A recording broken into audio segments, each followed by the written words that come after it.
रुझानों में भी अगर एक ही पार्टी 1 घंटे तक बढ़त बनाए रखे, जैसे मैं बंगाल में बता रहा हूं टीएमसी लगातार आगे है, असम में बीजेपी लगातार आगे है और तमिलनाडु में डीएमके गठबंधन लगातार आगे है, क्या यह भी कुछ कहता है क्या कुर्बान अली साहब? मानक साहब, मुझे लगता है कि पोस्टल बैलेट का जो असर है वो शुरुआती वक्त में रहता है। अब 9 बजे के बाद क्या तस्वीर बनती है उससे थोड़ा सा साफ होगा।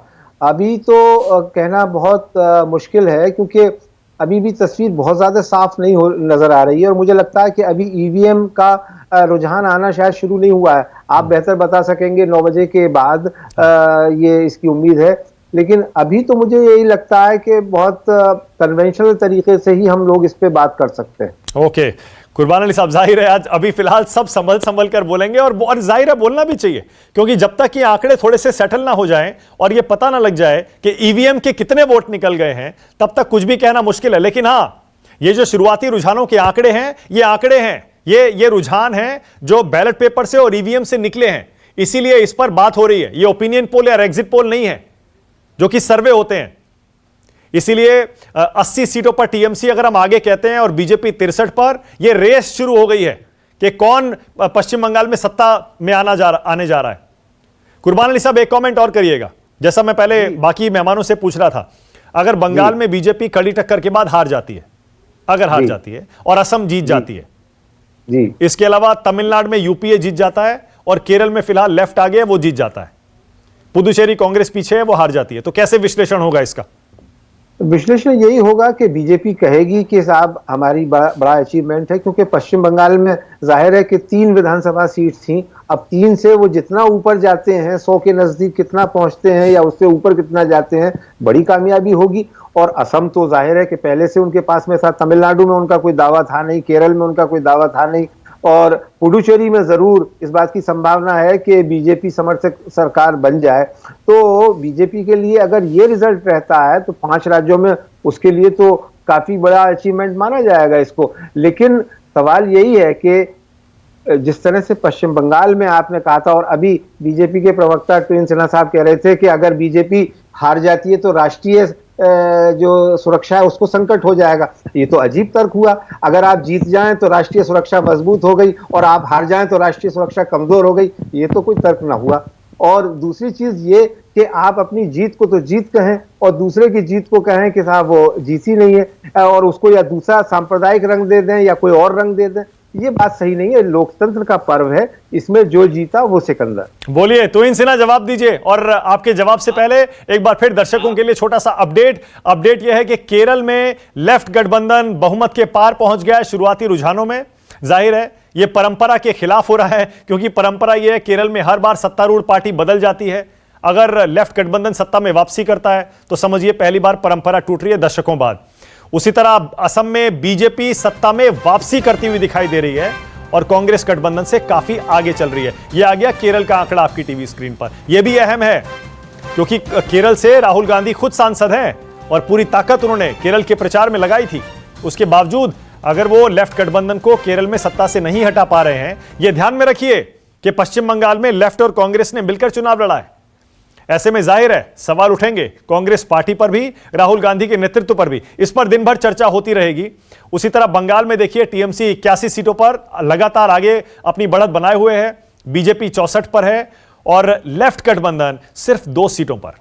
यह वही बंगाल है जहां पर 35 साल तक राज किया था लेफ्ट गठबंधन ने, और आज देखिए हाल यह है कि लड़ाई सारी बीजेपी और टीएमसी के बीच रह गई है और लेफ्ट गठबंधन सिर्फ 2 सीटों पर अपनी बढ़त बनाए हुए। बोलिए तवीन सिन्हा, जवाब दीजिए कुर्बान अली साहब का। कुर्बान अली साहब या बाकी लोग ये कहते हैं कि भाजपा की जीत से अगर देश के इंस्टीट्यूशंस कमजोर होंगे तो वो जायज है, लेकिन अगर मैं कहूं कि भाजपा की जीत से राष्ट्रीय सुरक्षा मजबूत होगी तो इन्हें उनसे आपत्ति है, तो ये तो एक विचित्र बात हो जाती है।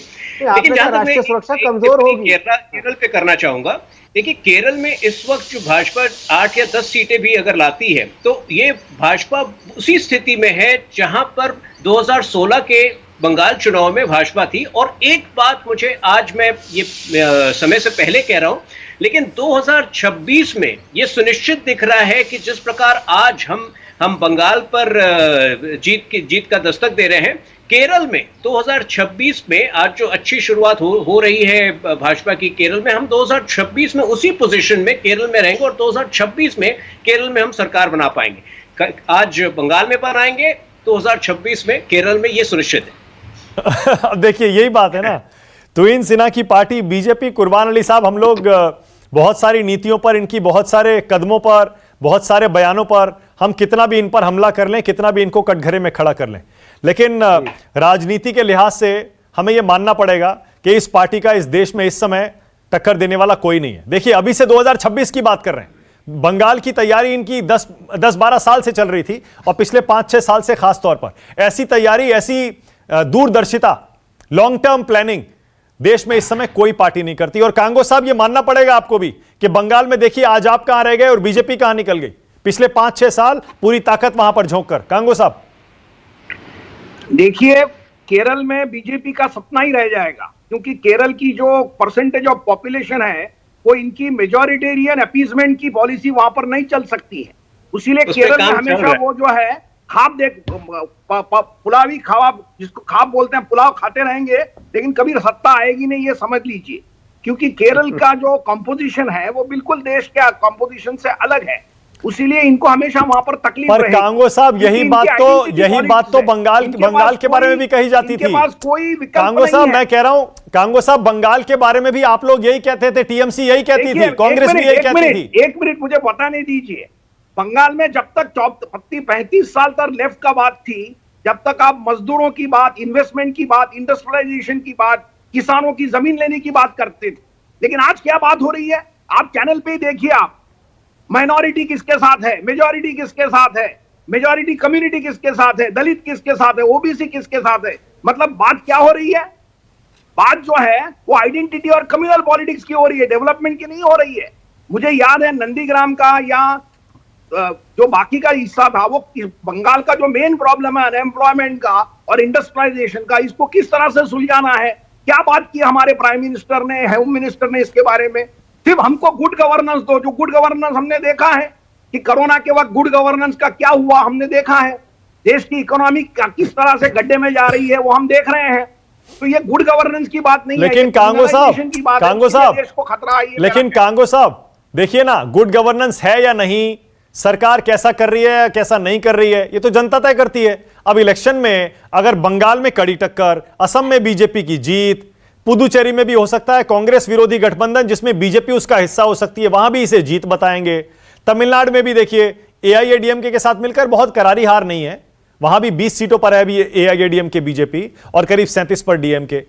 तो ये तो बताए, जनता तय करती है। जनादेश के लिहाज से तो आप जो कह रहे हैं वो सही नहीं लगता। देखिए, विथ पिंच ऑफ सॉल्ट लेना पड़ता है। हिटलर को भी जनता ने ही इलेक्ट किया था, ये भूलिए मत, और जनता को उसके बाद पूरे दुनिया की जनता को भुगतना पड़ा। ओके, तुहिन सिन्हा जवाब दीजिए। आप सिर्फ चुनाव जीतते हैं, साम दाम दंड भेद। मैं कांगो साहब को याद दिलाना चाहता हूं, वी अच्युतानंदन जो कम्युनिस्ट सीएम थे 2010 में, उनका बयान उनको याद दिलाना चाहता हूं कि जब उन्होंने कहा था कि पीएफआई केरल के लिए बहुत बड़ा खतरा है और अगर आज हम पीएफआई को नहीं रोके तो 2030 तक ये केरल को एक मुस्लिम मेजॉरिटी स्टेट बनाई। तो ये बयान मैंने नहीं कहा है, जो भी शुभचिंतक है केरल का।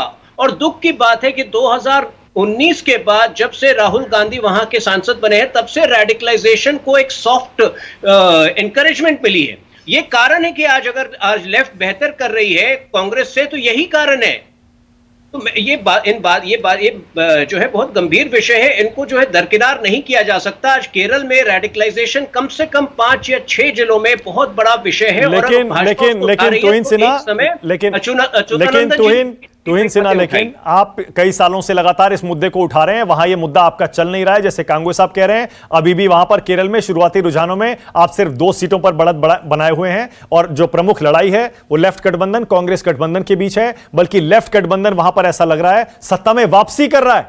सत्ता में 5 साल बाद लेफ्ट गठबंधन का केरल में वापसी करना यह दिखाता है कि ये परंपरा तोड़ रहे हैं दशकों की, जो कि एक बहुत बड़ी बात है। असम में उसी तरह आपकी पार्टी अच्छा कर रही है, जहां पर वो सत्ता में वापसी करती हुई दिख रही है। बीजेपी गठबंधन असम में 26 सीटों पर है, कांग्रेस गठबंधन सिर्फ 12 पर। सवाल यह भी है क्या सीएए का मुद्दा, जो कि बहुत बहुत डिवाइसिव मुद्दा है, विभाजनकारी मुद्दा है। क्या वो मुद्दा चल गया क्या असम में? यह भी एक सवाल है।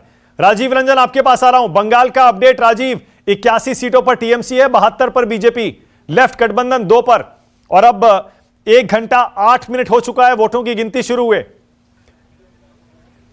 राजीव लगता है सुन नहीं पा रहे हैं। बद्री नारायण है क्या? बिल्कुल हूं। ओके बद्री नारायण जी, एक तो ये बताइएगा, 81 टीएमसी, 72 बीजेपी, अगर इसी स्पीड से आगे चले तो फिर तो ये कहीं भी जा सकता है। और अब देखिए शुभेंदु अधिकारी आगे चल रहे हैं नंदीग्राम में, मेरे पास ये खबर आ रही है। शुभेंदु अधिकारी नंदीग्राम में ममता बनर्जी से आगे निकल गए, जो कि बहुत बड़ी खबर है इस समय की। फिर से कह दूं, शुरुआती रुझान है, ईवीएम हो सकता है अभी अभी खुली हो, लेकिन फिर भी शुभेंदु अधिकारी का आगे निकलना, जो ये ऐलान कर चुके हैं 50,000 वोटों से जीतूंगा वरना राजनीति छोड़ दूंगा, कितनी बड़ी खबर मानते हैं? देखिए, ये अभी एक खबर के रूप में देखें तो ये बड़ी खबर है। हालांकि राजीव ने पहले अपनी व्याख्या में बताया था कि पहले जो वोट काउंटिंग शुरू होगी तो शुभेंदु अधिकारी अच्छा करेंगे, क्योंकि वो उनका गढ़ वाले एरिया वोट है, बाद में इमर्ज करेंगी। तो अभी देखना है अभी, लेकिन ये खबर के रूप में बड़ी खबर है। और आपने कहा जो दूसरा सवाल है कि 81 और 72, अगर ऐसा चलता रहा तो कहीं भी जा सकता है चुनाव। और मुझे लगता है, मेरा शुरू से मानना है कि बहुत ही टफ फाइट है बंगाल में। ठीक है, 10, 20, 50, 40 का फर्क भी ये उस टफनेस को हल्का नहीं करता। यानी ये लड़ाई तगड़ी है, कड़ी है, और दोनों पक्षों ने अपनी सारी शक्ति, सारे तीर इस्तेमाल कर लिए हैं। तो मुझे लगता है बहुत इंटरेस्टिंग इलेक्शन है वेस्ट बंगाल का, most interesting election of the democracy. Okay, TMC 90, BJP 87। ये देखिए कांटे की टक्कर, अभी तक बीजेपी बहुत पीछे थी, लेकिन अब देखिए फर्क सिर्फ 3 सीटों का रह गया है। ममता बनर्जी की पार्टी 90 और बीजेपी 87। और इसी बीच ये खबर कि नंदीग्राम से ममता बनर्जी पीछे हो गई, शुभेंदु अधिकारी आगे हो गए, लेफ्ट गठबंधन सिर्फ 2 पर है। लेकिन मुख्य लड़ाई में देखिए टीएमसी 90, बीजेपी 87, इतनी कांटे की टक्कर। राजीव रंजन के पास आपको ले चलूंगा। राजीव सुन पा रहे हैं क्या? नहीं, राजीव से फोन नहीं लग रहा है। मनोज, कितनी बड़ी खबर है?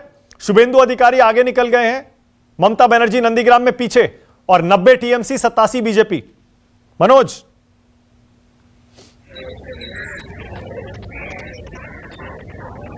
जी मानक, देखिए अभी जो खबर आ रही है कि जहां शुभेंदु अधिकारी, अब मुख्यमंत्री ममता बनर्जी जहां शुरुआती दौर में आगे चल रही थी, लेकिन अब शुभेंदु अधिकारी उनको लीड देते हुए नजर आ रहे हैं। जाहिर सी बात है, देखिए अब धीरे धीरे करीबन 1 घंटा 10 मिनट का जो समय बीत चुका है। अब कहीं न कहीं जो इलेक्ट्रॉनिक जो वहां पे वोटिंग की अब शुरुआत तेज गति से हो जाएगी। तो अब जो पकड़ अब दोनों पार्टियों का, जो सबसे ज्यादा सीट पे पकड़ बनाएगा, कहीं न कहीं उस पकड़ को बना के रखेगा तो सत्ता के करीब में आ सकता है। करीब 11, साढ़े 11 बजे तक देखेंगे एक आप सब पूरा जो साफ चेहरा नजर पश्चिम बंगाल के सरकार का बनता हुआ दिख जाएगा। और जाहिर सी बात है, देखिए अब जो कांटे की टक्कर हम लोग शुरू से देख रहे थे कि बंगाल में बीजेपी और टीएमसी में कांटे की टक्कर है, और कहीं न कहीं संयुक्त मोर्चा जो वाम फ्रंट के द्वारा और कांग्रेस का था, इन सब चीजों से दूर रहेगा, साफ तौर पर वो दिखाई दे रहा है। अब टक्कर कांटे की है, देखिए किस तरह से करीबन 1 घंटे में जो साफ तौर पर पता चल पाएगा कि कौन सी पार्टी अब अपने आगे बढ़त बनाती है। जाहिर सी बात है, देखिए जिस तरह से हम लोग भी दिखाए थे कि करीब न्यूज 24 जो दिखाया था कि करीब मुख्यमंत्री ममता बनर्जी टीएमसी पार्टी को 180 सीटें मिलता दिख रहा है। लेकिन जिस तरह से आप देखें सामने जो यहाँ पे प्रत्यक्ष जो परिणाम सामने आ रहे हैं, तो अब सबकी निगाहें यहाँ पे टीएमसी और बीजेपी के जो तमाम यहाँ पे है, हर किसी के लिए है कि अब किसकी सरकार बनेगी और कौन से लोग आगे जाएंगे। जाहिर सी बात है, यहाँ पे देखिए कई जो तमाम जो दिग्गज है, करीब 37 ऐसे जो मंत्री थे, उनकी दाव प्रतिष्ठा पे लगी है। करीब 2 दर्जन से ज्यादा यहाँ पे जो यहाँ जो एक्टर कहे, क्रिकेटर है, खेल जगत से जुड़े हुए हैं, उनकी भी दाव प्रतिष्ठा पे है। और कई देखे बीजेपी के ऐसे जो केंद्रीय मंत्री बाबुल सुप्रियो थे, जो आसनसोल के वहां पे सांसद है, उन्हें भी यहाँ पे टॉलीगंज से चुनाव मैदान पे बीजेपी ने उतारा था। तो जाहिर सी बात है, कई दिग्गजों की प्रतिष्ठा दाव पे है, लेकिन सबकी निगाहें इस समय नंदीग्राम पे टिकी हुई है, और जहां पे शुभेंदु अधिकारी अब लीड कर रहे हैं और आगे बढ़त बना रखे हैं। तो जाहिर सी बात है कि पश्चिम बंगाल के 90 टीएमसी, 87 बीजेपी, 90, 87 कांटे की टक्कर। टीएमसी लगातार बढ़त तो बनाए हुए है, लेकिन बीजेपी बिल्कुल देख लीजिए, अब ऐसा लग रहा है कि टीएमसी से अपना फर्क बिल्कुल कम कर चुकी है। 87 और 90 सिर्फ 3 सीटों का फर्क है। ममता बनर्जी और नरेंद्र मोदी, ये 2 चेहरे टीएमसी और बीजेपी के, जिनके इर्द गिर्द पूरा चुनाव प्रचार घूमा था दोनों पार्टियों का, आपने चुनाव प्रचार देखा ही होगा, 1.5-2 महीने लगातार। और अब बीजेपी और टीएमसी 91 हो गए, 91 टीएमसी बीजेपी 91। पहली बार बीजेपी ने टीएमसी पर बराबरी हासिल की है शुरुआती रुझानों में। 91 सीटों पर बीजेपी, 91 पर टीएमसी। अब ईवीएम की जो गिनती शुरू हुई है और तेजी से आगे बढ़ रही है, उसमें अब ये लड़ाई और दिलचस्प होती जा रही है। बीजेपी और टीएमसी दोनों 91 सीटों पर आगे। और इस बीच ये अपडेट भी ध्यान रखिए कि ममता बनर्जी नंदीग्राम में पीछे हो गई हैं और उनके पुराने सिपह सालार शुभेंदु अधिकारी, जो कि बीजेपी से चुनाव लड़ रहे हैं, उनके खिलाफ वो आगे हो गए हैं। शुभेंदु अधिकारी पहले ही ऐलान कर चुके हैं, अगर ममता बनर्जी को 50,000 वोटों से नहीं हराया, राजनीति छोड़ देंगे। बंगाल में अब यह लड़ाई और दिलचस्प होती जा रही है। कांटे की टक्कर तो थी, लेकिन अब देखिए क्लिफ हैंगर है ये। TMC 91, BJP 91। लेफ्ट गठबंधन कहीं नहीं है, सिर्फ 2 सीटों पर बढ़त बना रहा है। ऐसे में बिल्कुल साफ है, बीजेपी और टीएमसी में सरकार किसी की भी बने, बीजेपी इसे अपनी जीत जरूर करार देगी। कहां 2-3 सीटों से सीधे अब देखिए सत्तारूढ़ टीएमसी, जो कि 211 सीटों पर थी, उसे कड़ी टक्कर देते हुए बीजेपी दिखाई दे रही है। 93 टीएमसी, 92 बीजेपी। क्या कांटे की टक्कर, जबरदस्त मुकाबला बंगाल में बीजेपी और टीएमसी के बीच इस समय देखने को मिल रहा है। और फिर से बता दें, यह नतीजों का दिन है। अब से थोड़ी ही देर में साफ हो जाएगा सरकार बंगाल में किसकी बनने जा रही है। बीजेपी में तस्वीर अब धीरे धीरे असम में अब तस्वीर धीरे धीरे साफ हो रही है। बीजेपी 30 सीटों पर आगे है, 30 सीटों पर 126 में से 50 सीटों के रुझान हमारे पास हैं। ये असम के आंकड़े हैं। बीजेपी सत्तारूढ़ पार्टी 30 पर आगे, जबकि कांग्रेस गठबंधन, जो कि बीजेपी को इस बार कड़ी चुनौती देने का दावा कर रहा था, सिर्फ 14 पर आगे है। असम में बीजेपी सत्ता में वापसी की तरफ बढ़ते हुए धीरे धीरे शुरुआती रुझानों के मुताबिक 8 बजे वोटों की गिनती शुरू हुई थी, 9:15 बज रहे हैं, 1.25 घंटे की काउंटिंग हो चुकी है। और उसके मुताबिक बंगाल में कांटे की टक्कर 95